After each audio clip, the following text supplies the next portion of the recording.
안녕하세요. 저는 황당한 사건을 겪고 한동안 일에 매진해 살다가 이제서야 주위를 둘러보고 여유를 갖게 된 40대 여자입니다.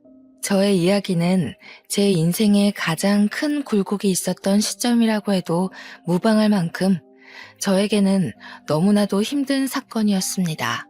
말로 풀어내는 것조차도 힘들어서 상담을 통해 제 마음속 깊이 있는 이 분노와 우울을 풀어놓는 데만 2년이 꼬박 걸렸습니다. 상담사 선생님께서 저에게 자꾸 아무 일도 아닌 것처럼 남에게 털어놓기도 해야 마음이 가벼워진다고 해서 이곳을 찾게 되었습니다. 너무나도 재밌고 파란만장한 이야기들 사이에 제 이야기가 묻힐까봐 걱정되지만 한번 풀어보겠습니다. 저는 아주 큰 한정식 집을 하는 어머니 밑에서 자라 손맛의 중요함을 배우고 살았습니다.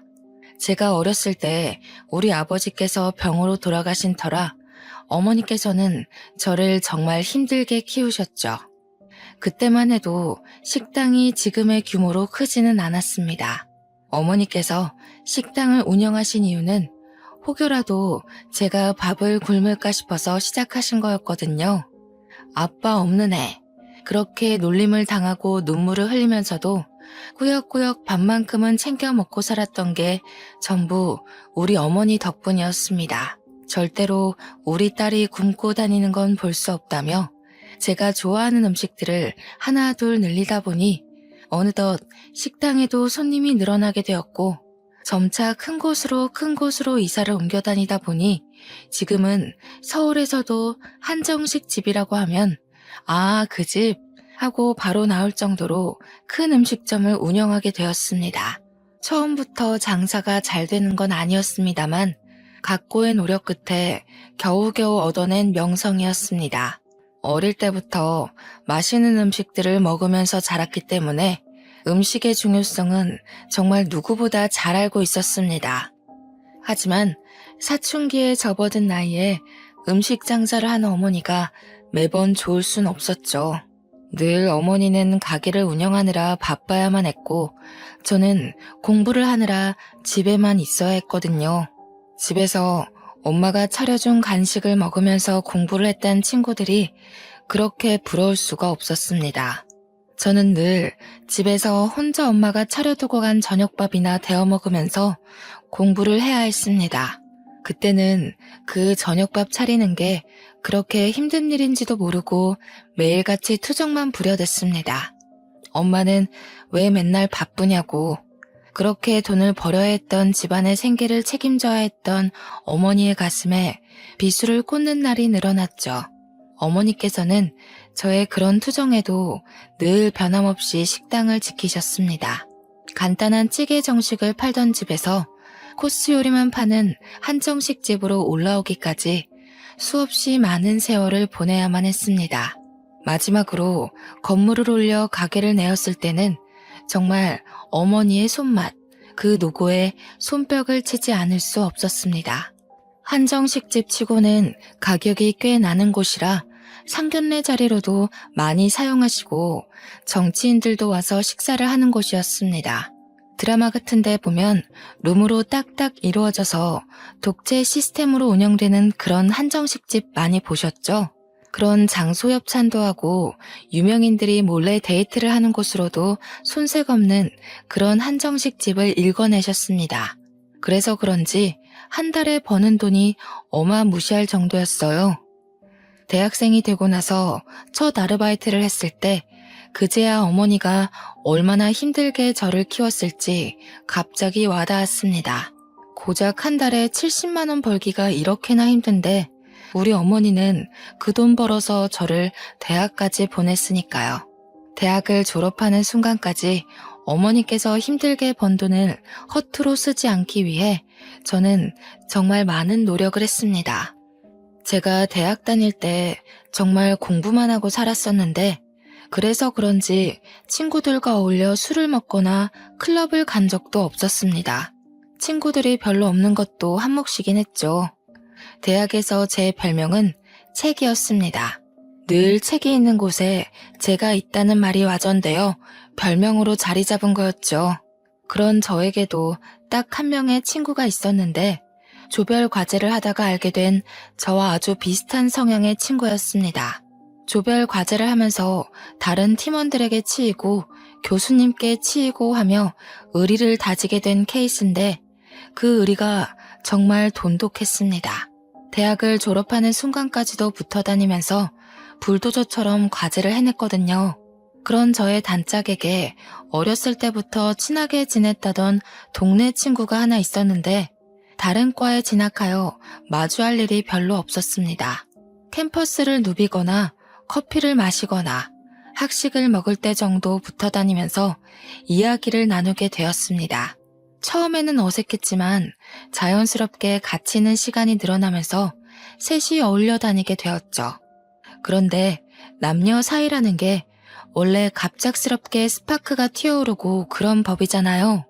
제가 친구의 단짝 친구와 연애를 하게 된 것입니다. 느지막하게 찾아온 첫사랑은 참으로 요란하게 남들에게 보였었나 봅니다. 캠퍼스 커플이라는 특성상 학교 내에서 모르는 사람이 없을 정도였어요. 남자친구가 군대에 갈 때 훈련소까지 따라가서 그의 가족들 앞에서 울고불고 하기도 하고요. 그런데 그런 시간이 무척이나 무색하게도 남자친구가 저에게 말도 안 하고 휴가를 나와서 클럽에 간 걸 알게 된 것입니다. 클럽만 갔으면 잔소리 좀 하고 말았을 텐데 거기서 여자를 만난 걸 제가 알게 되었고 우리는 헤어지게 되었습니다. 그때부터 저는 학교도 자주 빠지고 공부에도 손 놓고 4학년 되어서 성적에 손을 놓았으니 겨우겨우 졸업장만 받게 되었죠. 졸업식 날 어머니께 얼마나 죄송했는지 모르겠어요. 남자친구와 연애를 하기 전까지 정말 좋았던 성적이 갑자기 뚝뚝 떨어지고 학고만 맞지 않으면 다행이다 할 정도였으니까요. 그렇게 힘들게 저를 대학까지 보내주신 건데 참으로 죄송했습니다.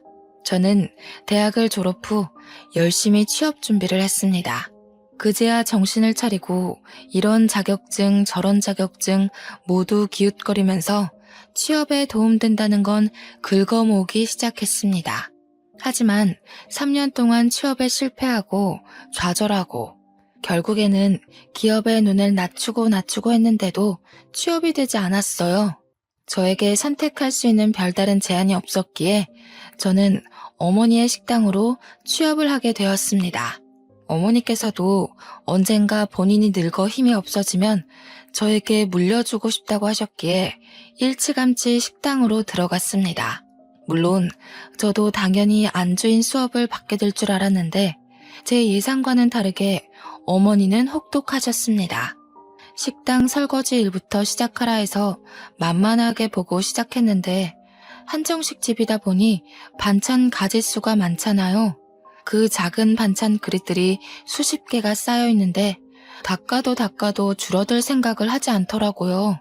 그때 태어나서 처음으로 주부 습진이라는 것에 걸렸습니다. 고무장갑을 끼고 설거지를 해도 그 안으로 물이 다 고여들어와 손이 퉁퉁 불기 일쑤였습니다.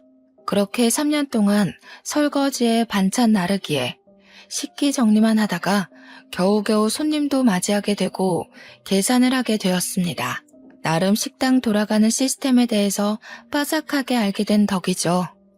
저는 여전히 졸업 후에도 조별 과제를 함께하며 의리를 다진 대학 동기와는 연락을 하고 지냈습니다.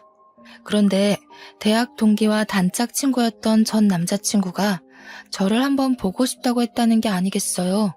헤어진 지 벌써 7년이나 지난 후였고 저도 첫사랑이라고는 하지만 지나간 추억이니 한 번쯤 만나서 대학 시절 이야기를 나누는 거 나쁘지 않다고 생각을 했어요. 대학 동기도 오랜만에 셋이 한번 뭉치자고 넌지시 이야기하길래 저도 알겠다고 했습니다. 그래서 하루 시간을 내서 같이 만나게 되었는데 술을 한잔하고 집에 가려는 찰나 저를 붙잡고 할 이야기가 있다고 하더군요. 저한테 그때는 정말 철이 없어서 미안했다고 한순간의 실수였다고 꼭 사과하고 싶었대요. 저야 지난 일이니까 알겠다고 했어요. 그러면서 저에게 자기는 지금 중소기업 신인으로 일을 하고 있고 다시 한번 만나보고 싶다는 식으로 이야기를 하더군요. 연애할 때 저희가 얼마나 불같은 사랑을 했었는지, 같은 취미에 같은 취향을 가지고 있었다는 사실이 문득 떠올랐어요. 저도 만나는 사람이 없었기 때문에 한번 생각해 보겠다고 했더니 그게 긍정의 의미로 들렸는지 그날부터 저에게 지극정성으로 굴더라고요. 퇴근 시간에 맞춰서 저를 집까지 데려다 주는 건 기본이고, 쉬는 날이면 피곤하지 않게 데이트 코스를 짜오기도 했어요. 엄청 비싼 리클라이너 영화관 같은 데 데려가 쉬면서 영화를 볼 수 있게도 해주고, 마사지도 받게 해주고요. 어딜 가더라도 본인 차로 저를 데려다 주는데 저 약간 감동받을 만하지 않나요? 제가 면허는 있었지만 차는 식당과 집만 오갔기 때문에 필요치 않아서 사지 않았거든요. 아무튼 그렇게 6개월 정도 지켜보다가 예전과 꽤 변한 모습에 새로움을 느껴 다시 만나보기로 결정을 했습니다. 그런데 그때는 저희가 이미 30의 나이를 하고 있었으니 연애만 하기에는 살짝 애매한 시기이기도 했어요. 그래서 진지한 만남을 생각하고 서로의 저축이 얼마가 있는지, 월급이 어떻게 되는지 경제 능력을 다 오픈했어요.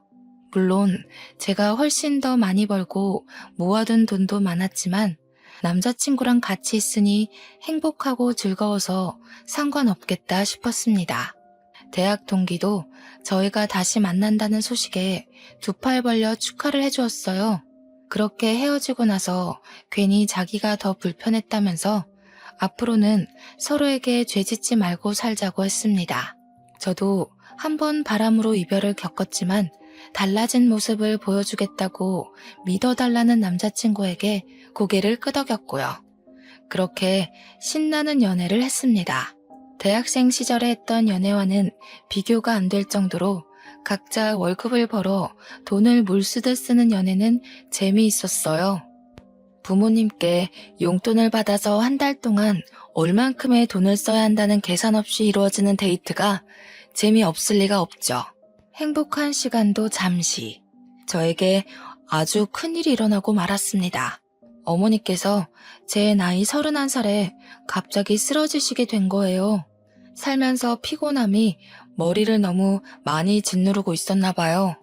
스트레스가 쌓여서 이렇게 된 거라고 하기는 어머니의 병색은 너무나도 짙었습니다. 뇌혈관이 팽창과 수축을 반복하다가 터졌다고 했는데 그 병색 자체를 너무 늦게 알아버린 겁니다. 골든타임이 지나가는 바람에 어머니께서는 눈을 뜨지 못하셨어요. 저는 제발 몸이 마비가 되는 한이 있더라도 눈만큼은 떠주시기를 간절히 바랐었죠. 하지만 어머니께서는 저에게 짐이 되기 싫으셨던 건지 그대로 아버지가 계시는 하늘나라에 가시게 되었습니다. 31살의 나이에 양쪽 부모를 다 잃은 것도 서러워 죽겠는데 외동딸이었던 저는 갑작스럽게 이뤄진 장례 준비가 너무나도 어려웠습니다. 도우미는 몇 명을 써야 하는지, 음식은 뭘 추가를 해야 하는지, 추모만 해도 모자랄 시간에 결정해야 할 일이 너무나도 많았습니다. 아무것도 모르고 우왕좌왕 병원에서 이렇게 하세요 저렇게 하세요 하면서 이것저것 추가하고 눈퉁이를 맞고 있었던 거죠. 참 가족이 죽어서 정신없는 사람을 두고 장사 속을 그렇게 내비칠지는 상상도 못했던 겁니다. 제가 울면서도 하라는 대로 다 맞춰주고 있자 보다 못한 남자친구가 회사에 연차를 내고 장례식장을 내내 지켜주었어요. 불필요한 것들은 모두 잘라내고 병원과 싸워가며 저에게 필요한 것들만 진행시켜 주었습니다. 제가 얼마나 고마움을 느꼈는지 정말 말로 표현할 수 없을 정도로 고마웠습니다. 그때 그런 생각을 하게 되었어요. 돈이 없어도 어떠하랴, 이 남자면 괜찮겠다 싶어서 결혼을 마음에 심었죠. 어머니의 한식당은 당연한 수순으로 제가 물려받게 되었습니다. 제가 어깨너머로 배워왔던 손맛을 드디어 손님들에게 내보일 수 있게 됐습니다. 우리 매장 매출이 정말 좋았던 이유는 어머니의 손맛 때문이라고 해도 과언이 아니었는데 저도 어머니의 피를 물려받기는 했나 봅니다. 제가 만든 음식도 선대 사장의 맛이 난다면서 단골분들이 정말 좋아하셨어요. 혹여라도 맛이 바뀔까봐 걱정했는데 괜한 기우였다면서 저에게 장하다고 칭찬도 많이 해주셨고요. 이제는 2대째 운영이라는 편말이 붙으니까 오랜 단골 손님들이 저에게 잘해보라면서 용돈도 찔러주고 가셨어요. 이 모든 것이 우리 어머니께서 일궈내신 건데 그럴수록 제 마음의 그리움은 커져만 갔습니다. 그렇게 1년을 더 힘내서 운영을 하다 보니 정확하게 어떤 식으로 운영을 해야 고객 만족도가 더 높은지 알겠더라고요. 아무리 그래도 우리 어머니께서는 옛날 분이셔서 변화를 조금 두려워하셨거든요. 저는 고객 만족도를 높이기 위해 발로 뛰었고 틈틈이 레시피와 인테리어를 손보면서 젊은 고객층들에게도 사랑받을 수 있는 식당으로 운영을 했습니다.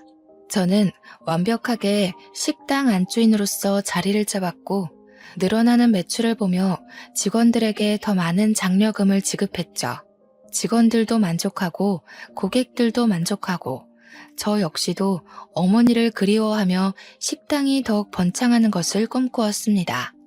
그때쯤 남자친구는 회사를 그만두고 싶다는 고민에 깊이 빠져 있었어요. 알고 보니 남자친구네 회사가 급 성장을 하면서 인력 보충이 필요한 시기였는데 월급이 더 많은 직원에게 나가는 것이 싫었던 사장이 직원들을 갈아내고 있었더라고요. 더 많은 실적을 요구하면서 월급 인상은 없으니 당연히 직원들의 사기가 떨어지고 있는 시점이었던 거죠. 남자친구 역시 매일같이 상사에게 시달리면서 정작 월급은 이전과 다를 바가 없으니 다른 회사로 이직하고 싶다고 생각했던 겁니다. 그래서 저는 솔직하게 남자친구에게 이야기를 했어요. 회사에서 스트레스 받으면서 고생하지 말고 저와 결혼해서 같이 식당 일을 하는 게 어떻겠냐고요.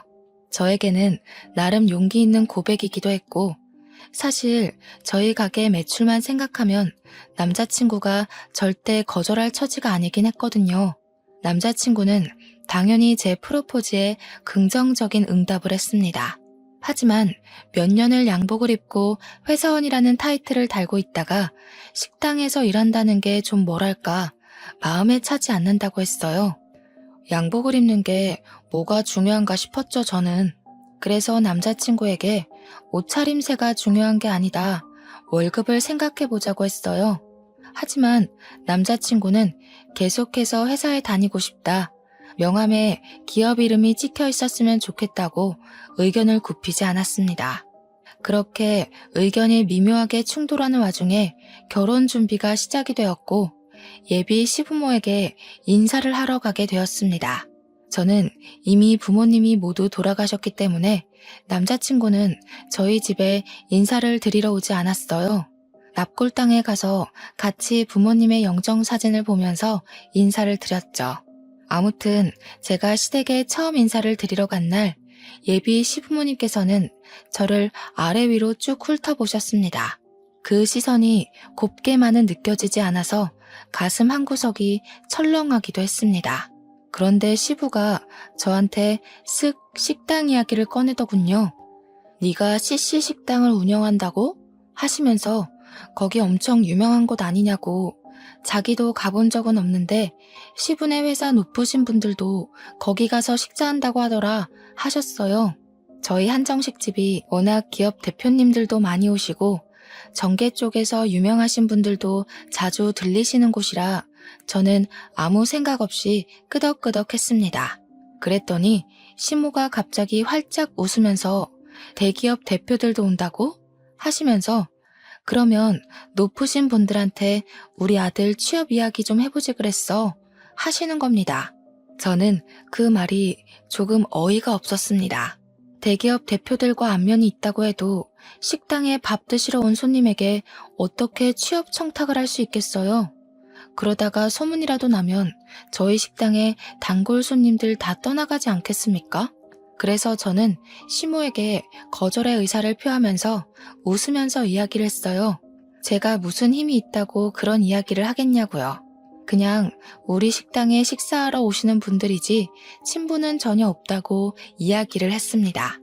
그랬더니 시모가 엄청 불편한 얼굴을 하면서 저를 또 아래 위로 쓱 훑어보면서 안이 꼽다는 듯이 이야기를 하시는 겁니다. 너 돈 좀 만진다고 우리 아들한테 하대하고 꼽주고 그러는 거 아니지? 하시는데 느낌이 딱 쎄하더라고요. 그때 그 쎄함에 결혼을 뒤집어 엎었어야 했는데 홀로 남겨진 저는 의지할 곳이 급하게 필요했었나 봐요. 그런 이야기를 듣고도 남자친구와의 결혼을 계속 진행했으니까요. 물론 그 자리에서 남자친구는 제 편을 들었습니다. 시모한테 무슨 그런 이야기를 하냐고 면박을 주었거든요. 그러면서 우리 오래 만났고 잘 살 수 있으니까 걱정하지 말라고 안심까지 시키니 제가 어찌 결혼 안 하겠다고 뒤집어 엎을 수 있겠어요. 그렇게 유달리 피곤했던 첫 만남 이후에 저희의 결혼 준비는 급물살을 타게 되었어요. 나이도 딱 결혼하기 좋은 나이라는데 지지부진하게 끌지 말고 서둘러서 준비를 하자고 하셨습니다. 제가 한두 푼 버는 게 아니라 정말 월 매출이 억에 달하는데 돈이 뭐 아쉬워서 준비 못할 게 있겠습니까? 물론 이것저것 다 빠지고 나면 얼마 안 되는 돈처럼 보이는 돈이 제 통장에 꽂히지만 그래도 월 1,000 가까이 벌고 있었거든요. 그게 웬만한 임원 월급 아니겠습니까? 근데 제가 남자친구한테 이미 얼마를 버는지 다 오픈을 한 상태였잖아요. 제 벌이를 시부모도 전해 들었는지 은근히 저에게 압박이 들어오지 않겠어요. 혼수는 이거로 준비해서 네가 해와라. 우리 집 냉장고 좀 바꿔주라. 우리 집 TV가 작다. 이런 건 아주 귀여운 수준이었습니다. 저에게 명품 가방에 구두, 모피코트를 들이밀었을 때는 이게 뭐지? 싶었거든요. 시모가 자꾸 저를 볼 때마다 이거 사줘 저거 사줘 하는데 우리 어머니께도 못 해드렸던 걸 시모에게 해드려야 하나 싶었어요. 거기다가 집도 제가 어머니 돌아가시고 같이 살던 집에 혼자 살고 있었거든요.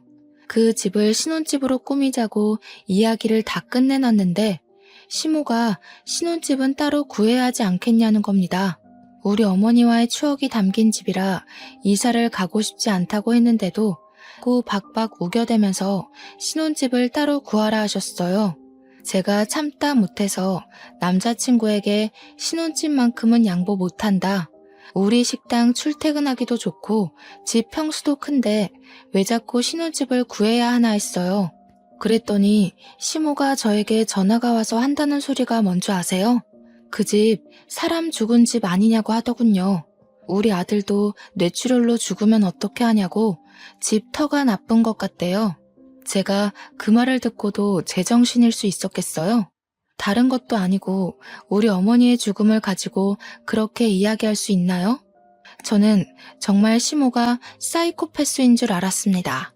뇌출혈로 사람 죽어난 집에 살면 우리 아들 죽을까봐 겁나서 그 집에 살지 않았으면 좋겠다는 게 정말 다시 생각해도 너무 열받고 화딱지가 나네요.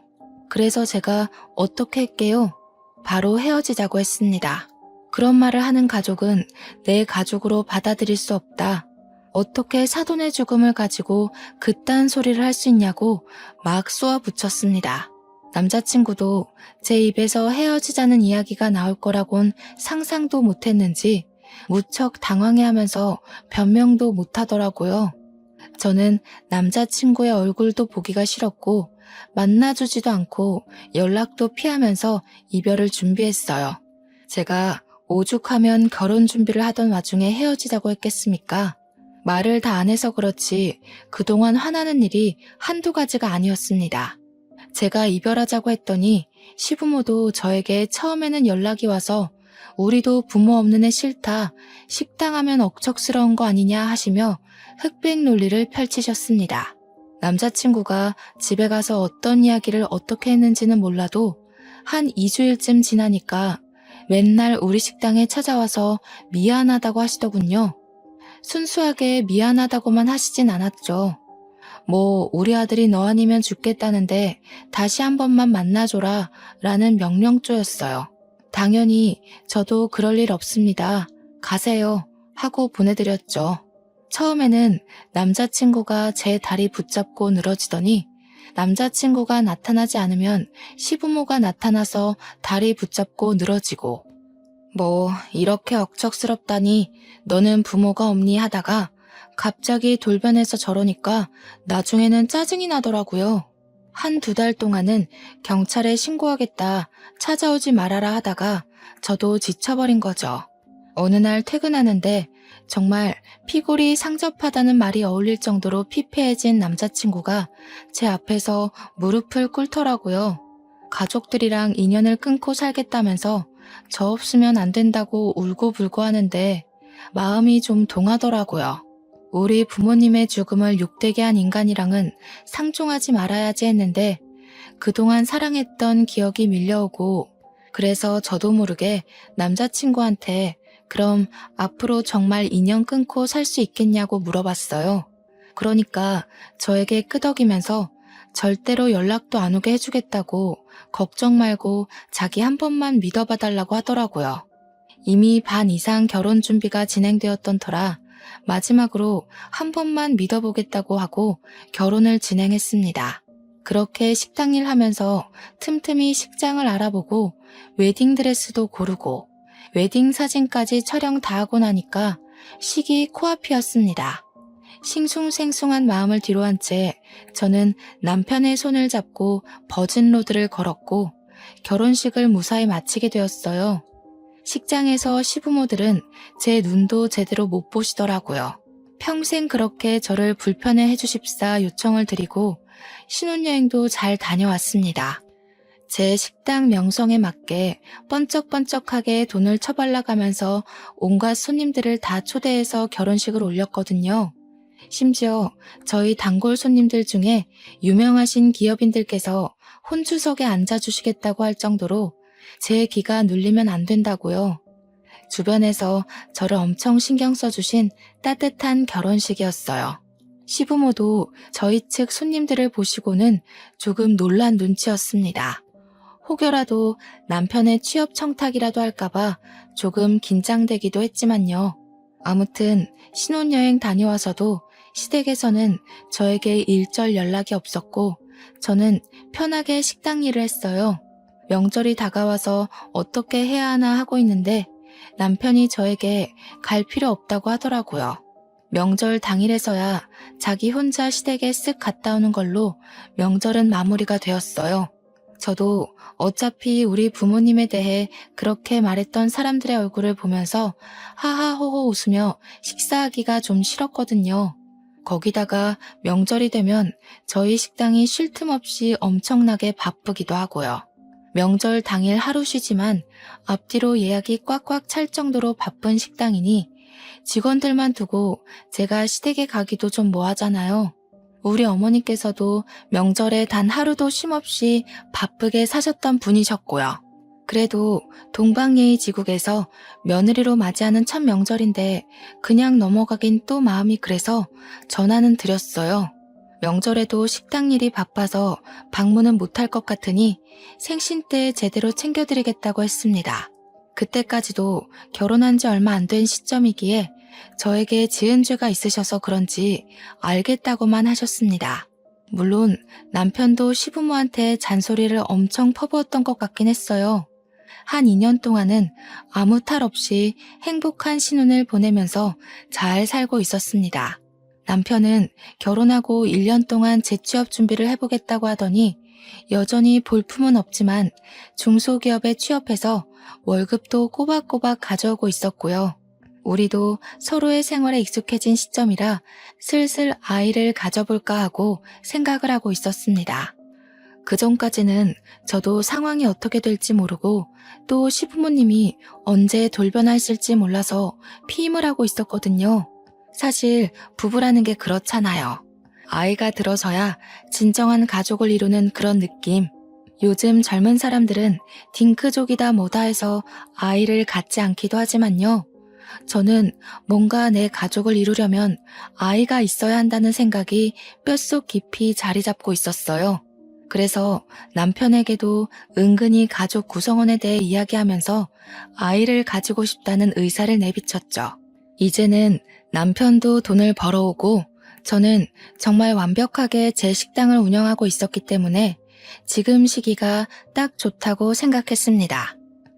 임신 준비를 하기 위해 피임약 복용을 중단하고 각종 영양제를 챙겨 먹으면서 몸의 회복을 기다리고 있었어요. 그런데 말이죠. 저는 나름 남편에 대해 모르는 게 없다고 생각했는데 집중하고 있던 식당 일에서 눈을 돌려 남편만 바라보고 있으니 뭔가 이상하더라고요. 그때는 저도 피곤해서 생각도 안 했었는데 임신을 준비하려고 하니 남편이 자꾸 피곤하다고 하면서 거부하는 게 수상했어요. 물론 남편이 아직은 회사에서 제대로 된 프로젝트도 못하고 이리저리 쫓겨만 다니는 처지인 걸 알아서 이해하려고 했는데 아무리 회사 일이 힘들고 지친다고 해도 그렇게 힘든 일인가 싶은 거죠. 은근히 저를 피한다는 느낌도 들고 그래서 이 사람이 바람을 피운 전적이 있었으니까 저도 의심이 가는 겁니다. 그래서 집중적으로 남편을 주시하기 시작했어요. 근데 딱히 별거 없긴 하더라고요. 회사 퇴근해서 한 달에 한두 번씩 회식 있을 때 빼고는 늦게 끝나는 저를 식당 앞까지 매일 데리러 오고 제가 좀 예민한 건가 하는 타이밍에 남편이 회식이 있다고 차를 두고 간다고 하더라고요. 그래서 제가 남편 차를 끌고 식당에 오면서 블랙박스를 뒤져보았습니다. 근데 거기서도 별거가 없는 거예요. 그냥 날짜별로 시간대별로 정리가 된 블랙박스들만 있었어요. 기록을 뒤져봐도 여자 같은 건 보이지 않았고요. 듬성듬성 비는 시간이야 차량 시동 꺼두면 꺼지니까 출퇴근 시간은 다 잘 찍혀 있었고요. 저는 순간 저에게 의부증 같은 게 생긴 건 아닌가 진심으로 고민도 했었습니다. 그러던 어느 날 주말 남편이 뜬금없이 대학 동창들을 만나러 간다고 하는 겁니다. 누구를 만나냐고 물어보니 남편이 과 동기들 이름을 대는데 저는 잘 모르는 친구들이었어요. 제가 은근히 웃으면서 너 동창들 만나러 간다고 해놓고 다른 데 가는 거 아니지? 하니까 허둥지둥 대면서 아니라고 하더라고요. 우리 단짝 친구 이름을 대면서 걔도 온다고 하길래 아 그래? 하고 말았습니다. 술에 완전히 취해 들어왔길래 다음날 아침에 해장국 끓여주고 친구도 숙취에 좀 시달리겠다 싶어서 전화를 걸어 오랜만에 안부를 물었어요. 어제 술 많이 마셨냐고 하니까 술 안 마셨다고 하더라고요. 그래서 동창들 만났는데 술을 안 마셨어? 하니까 자기는 집에 있었대요. 그래서 남편에게 바로 말을 했죠. 걔는 어제 집에 있었다던데? 하니까 뭐 오겠다더니 안 온다고 말 바꾸더라 하면서 어물쩍 넘어가더라고요. 그래서 딱 말했어요. 어제 동창 모임 없었지? 너 혹시 바람 피우니? 이렇게요. 죽어도 아니라고 이야기하는데 저도 증거가 없어서 일단은 남편의 행적을 지켜보기로 마음먹었습니다. 행동 하나하나를 지켜보는데 평소랑 크게 다를 바가 없긴 했어요. 그래도 쉽게 의심을 버리지는 않았습니다. 저희가 원래 서로 휴대폰에 비밀번호를 걸어두고 신경을 쓰지 않고 지냈거든요. 그런데 바람의 기본은 휴대폰 아니겠어요? 남편이 씻으러 간 사이에 비밀번호를 대충 유추해서 이것저것 눌러봤는데 하나도 맞질 않더라고요. 휴대폰만 뒤지면 뭔가 나올 것 같은 기분에 저는 남편이 잘 때까지 기다렸다가 지문 인식을 통해서 비밀번호를 풀었습니다. 순간 고민도 많이 되긴 했어요. 판도라의 상자를 열어버린 느낌이 들더라고요. 이 사람이 정말 바람을 피운 거면 난 어떻게 해야 할까 하는 생각에 볼까 말까 고민이 되었습니다. 하지만 남편이 바람을 피운다고 하면 저도 같이 살 이유가 없는 거나 마찬가지 아니겠어요? 이혼까지도 생각을 하고 결단을 내렸고 저는 그 판도라의 상자를 열어 천천히 살펴보기 시작했습니다. 남편의 문자를 막 뒤지고 있는데 어느 대학병원에서 온 문자가 엄청 많은 게 아니겠어요? 카드 내역을 살펴보는데도 병원 내에 있는 카페에서 찍힌 영수증 문자가 많이 있었어요. 커피 사 먹은 거, 샌드위치 사 먹은 거. 저는 순간 남편 회사가 병원에 뭐 납품하는 회사였나 싶어서 곰곰이 생각을 해봤죠. 근데 아무리 생각해도 병원이랑은 연관이 없는 거예요. 순간 머릿속에 스치는 생각이 하나 있었습니다. 바로 시부모님이었어요. 혹시 시부모가 어디 아파서 병원에 입원은 한 게 아닌지 싶었던 거죠. 저와 정말 연락을 하나도 하지 않고 살고 있었기 때문에 저에게 입원한 걸 비밀로 하신 건가 싶었습니다. 달력을 확인해보니 곧 시모의 생일이 다가오고 있기도 해서 저는 다음날 눈을 뜨자마자 시모에게 전화를 걸었어요. 다음 주에 생일이신데 어떻게 하실 거냐고, 뭐 드시고 싶은 거 있냐고 살갑게 물어보니 뭐 할 거 없다고 하시더군요. 왜요? 하니까 자기 좀 쉬고 싶다고 이번에는 그냥 넘어가자 하시고는 전화를 황급히 끊으셨습니다. 결혼 3년 만에 처음으로 있는 일이었어요. 매번 생일 때마다 저에게서 뭐 하나 더 뜯어먹으려고 준비하시던 분들이셨거든요. 그래서 혹시 어디 아프시냐고 물어보니까 나이 들면 다 그런 거지 하면서 그냥 이렇게 넘어가시더라고요. 어디가 아프면 저한테 솔직하게 이야기해주면 좋으련만. 그래서 남편이 병원 갔다 온 흔적을 봤다고 했어요. 솔직하게 말해달라고 하니까 갑자기 정색을 하시면서 넌 알 거 없다 하고 끊으시는 거예요. 너무 당황스럽잖아요. 수상하기도 하고요. 그래서 남편에게 이야기를 했습니다. 내가 모르고 있는 게 뭐냐고, 도대체 병원은 왜 간 거냐고 물어봤어요. 시모가 어디 아픈 건 아니냐, 생일 때는 왜 만나지 말자고 하냐, 이렇게 막 따져 물으니까 저한테 병원 간 건 어찌 알았냐고 화를 내는 겁니다. 얼굴이 정말 썩은 채로 어떻게 알았어? 하길래 문자 좀 훔쳐봤다 하니 그걸 왜 보냐고 성질을. 아니, 병원에 누가 있는데 숨기냐고 캐물으니까 말은 안 해주고 방으로 들어가서 문 닫고 자버리더라고요. 너무너무 수상해서 다음날부터 제가 매니저에게 가게를 잠시 맡기고 남편 회사 앞에서 몰래 잠복을 했어요. 택시를 하나 하루 통으로 빌려서 남편 뒤를 쫓았는데 남편이 회사에서 일찍 나와 병원으로 가는 게 아니겠습니까? 그래서 몰래 내려서 뒤를 티 안 나게 밟았습니다. 어느 병실 앞에서 남편이 피곤한 듯한 표정을 짓고 들어가려고 하는데 시모가 딱 병실 앞에 나와서 남편을 맞이하더라고요. 근데 시모가 병원복을 입고 있지 않았어요. 시부가 아픈 건가? 그럼 나를 왜 속인 거지? 싶어서 남편이 병실에 들어가는 걸 확인하고 저도 뒤따라서 그냥 병실에 들어갔습니다. 문을 딱 열고 들어가니까 남편이 웬 4~5살 되어 보이는 꼬마애를 무릎에 앉혀놓고 있고 시모는 웬 여자한테 물을 먹이고 있었어요. 피부도 거무죽죽하고 머리도 다 빠져있는 여자를 보고 처음 보는 얼굴이라 이게 누구야? 하는 표정으로 남편을 바라봤죠. 제가 병실에 들어가는 순간부터 얼음이 되어버린 남편과 시모를 보고 저는 어리둥절했습니다. 근데 그 아파서 다 죽어가는 여자도 저를 보고 완전 동공지진이 나더라고요. 이게 무슨 상황이지 하고 있는데 남편 무릎에 앉아있던 남자애가 남편에게 폭 안기더니 이런 말을 하더라고요. 아빠, 저 사람은 누구야? 아빠? 아빠? 저는 진짜 그대로 뒤로 넘어가는 줄 알았습니다. 내 남편에게 아빠라고 부르는 저 아이는 뭐고 그럼 누워있는 저 여자는 뭐지? 하는 생각 때문에요. 시모가 저한테 정말 놀래서 여긴 어떻게 나타났냐고 벌벌 떨면서 물어보더라고요. 마치 귀신 보듯이 저를 바라보는데 남편도 똑같은 얼굴로 저를 보고 있었고요. 이게 다 무슨 일이야? 아빠라니? 저 여잔 누구고 당장 말 못해? 제가 소리를 꽥 지르니까 남편이 저를 끌고 나와서 이야기를 하자고 했어요. 그러는 순간 누워있던 여자는 기절하고 시모는 의사 부르라고 난리를 치고 남편은 저에게 그제야 이실직고를 하더라고요. 알고 보니 저랑 헤어져 있던 그 잠깐 사이에, 그러니까 결혼 준비하다가 엎어진 그 잠깐 사이요.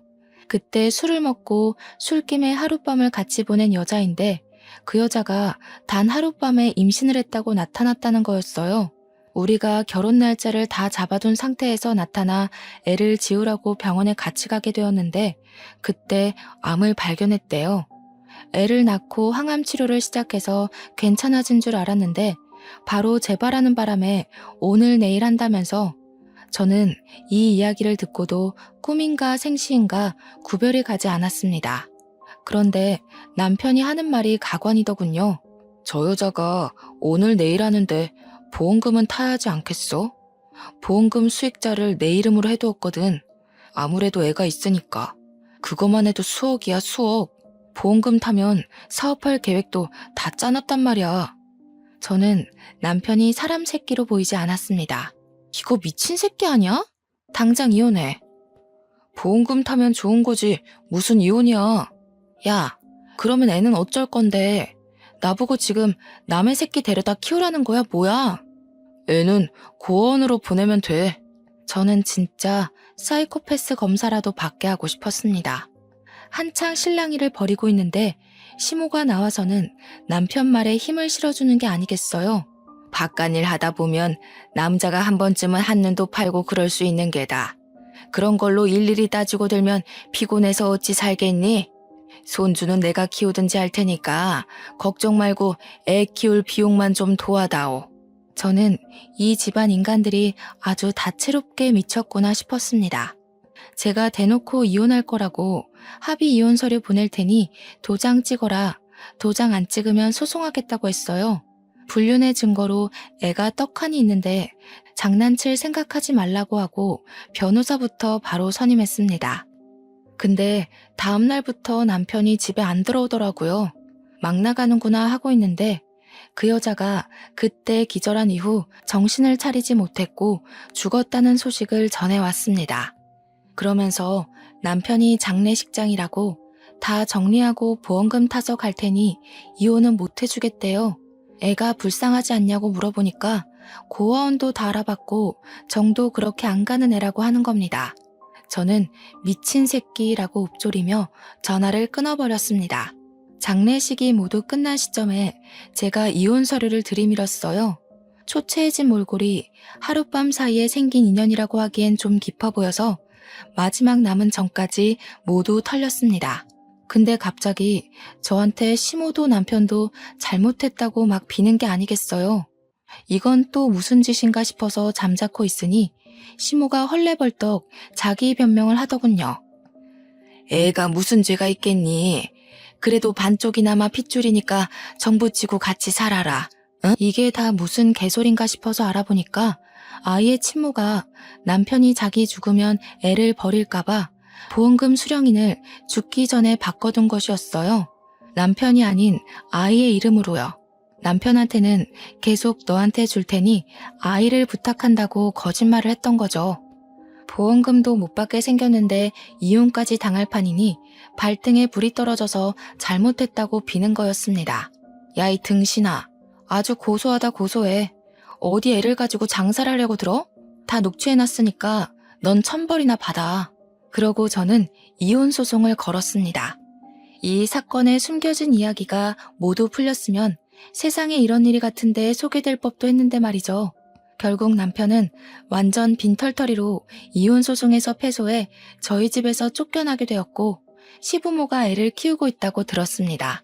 아기가 아직 너무 어려서 혹시라도 구박이라도 받고 돈도 다 빼앗길까봐 불륜의 증거지만 조금 마음에 걸리더군요. 애는 죄가 없잖아요. 이왕이면 전 남편이 더 지옥으로 갔으면 좋겠다 싶기도 했고 우리 식당에 재무관리를 해주는 자산관리사에게 슬쩍 이야기를 했더니 법적으로 묶을 수 있다고 이야기를 해주었습니다. 그래서 웃돈을 더 얹어주고 처리를 부탁드렸어요. 은행이랑 계좌를 성인이 될 때까지 사용하지 못하게 묶을 수 있다고 하던데 너무 어려워서 잘 못 알아듣겠더라고요. 나중에 남편이 그 돈 뺏으려고 시도했다가 실패했는지 저한테 연락 와서는 무슨 짓을 한 거냐고 따지더군요. 저는 얄밉게 전 남편에게 고아원에 애를 버린다더니 보험금이 탐나서 그것도 못하지? 하면서 약 올리고 차단을 해버렸어요. 저희 가게에 몇 번이고 찾아왔었지만 저는 이 일 이후에 식당의 보안업체 시설을 더욱 강화시켰기에 저를 만나지는 못하고 돌아갔죠. 저는 몇 년이 지난 지금 여전히 잘 나가는 식당 주인으로 잘 살고 있습니다. 전 남편은 글쎄요, 뭐 혼자 알아서 살고 있겠죠. 더 궁금하지도 않고 평생 자신이 벌인 일을 속죄하면서 나락에서 살길 바랄 뿐입니다. 제 이야기를 들어주셔서 고맙습니다.